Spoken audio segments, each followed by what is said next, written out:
এই আলোচনাটা খুব গুরুত্বপূর্ণ আমি ছিলাম, দ্যাট ইজ আমরা হাওয়া খেয়ে ফেলি। কীভাবে খাই?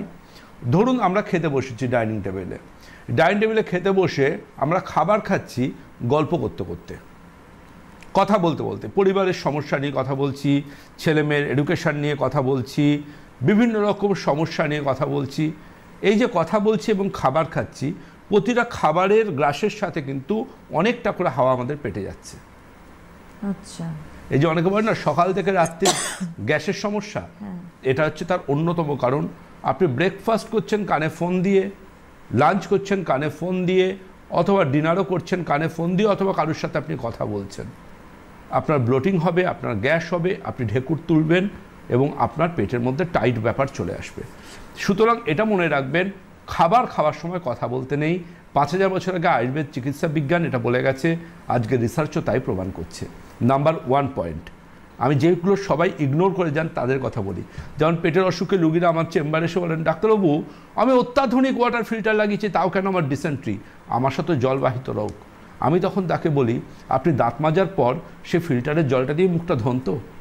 না ডাক্তারবাবু, আমি তো ট্যাপের জল দিয়ে বাইরে বেসিনের মুখ ধুই। তাহলে লাভ কী হলো? আপনি ভাত বা রুটি খাওয়ার আগে সে অত্যাধুনিক ওয়াটার ফিল্টারের জলে থালাটা ধোন তো? না ডাক্তারবাবু, আমরা তো বাইরে নর্মাল ধুয়ে রেখে দিই, সেই তার ভাত বা রুটি বেড়ে নিই। ম্যাটারটা হচ্ছে আপনার আশেপাশে কিন্তু লুকিয়ে আছে সমাধান, আপনি সেটা তো লক্ষ্য করছেন না। সব ক্ষেত্রে আপনাকে ডাক্তারবাবুর কাছে আসতে হবে এমন ব্যাপার নয়। আপনি নিজের নিজের লাইফস্টাইলটা পরিবর্তন করুন। অনেকের মধ্যে দেখবেন জাবর কাটা স্বভাব আছে। জাবর কাটা স্বভাব বলতে জাবর কাটাটা তো অ্যাকচুয়ালি তৃণভোজী প্রাণীদের কাজ। এবার সেটা মানুষরাও করে ফেলেন। কীরকম করে ফেলেন? অনেকে সোকল পান মশলা টশলা খান, তারা জাবর কাটেন ঘন্টার পর ঘন্টা। আবার দেখবেন লক্ষ্য করে অনেকে চুইং গাম খান, বাবল গাম খান, তারাও জাবর কাটেন। এই জাবর যারা কাটেন তাদের 24 ঘন্টা পেট ফেঁপে থাকবে, গ্যাসের সমস্যায় ভুগবেন, ঢেকুরও উঠতে থাকবে। এই এয়ারটা যাচ্ছে একদমই তা, প্রতিটা জাবরের সাথে ঢুকছে। যাদের দেখবেন ঠান্ডা লাগার ধাত, নাক বন্ধ থাকে, নাক বন্ধ ঠান্ডা লেগে, মুখ দিয়ে নিঃশ্বাস নেওয়া বন্ধ করেন, তারা সবসময় নাক চেপে দেখবেন একদিকের নাক বন্ধ, তাদের নিঃশ্বাস নিতে কষ্ট হয়। তারা মুখ দিয়ে হাঁ করে ঘুমিয়ে গেলে দেখবেন হাঁ করে নিঃশ্বাস নেন। তাদেরও পেট ফেঁপে থাকবে, তাদেরও গ্যাস হবে এবং তাদেরও অবশ্যই দেখা যাচ্ছে সায়েন্স বলছে ঢেকুরের সমস্যাও থাকবে, গ্যাস বেরোবে, এয়ার বেরোবে।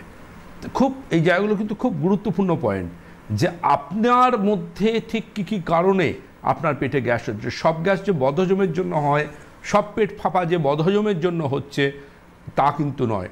অনেকে আমার ক্লিনিকে এসে বলেন, ডাক্তারবাবু আমার অ্যাসিডিটি আর গ্যাসের সমস্যা। তাহলে আপনার অ্যাসিডিটি গ্যাসের সমস্যা, অ্যাসিডিটি মুখ টক হয়ে যায়? না, তো মুখ টক হয় না, তবে গ্যাস হয়। তাহলে অ্যাসিডিটি বলছেন কেন? শুধু গ্যাসের সমস্যা বলুন।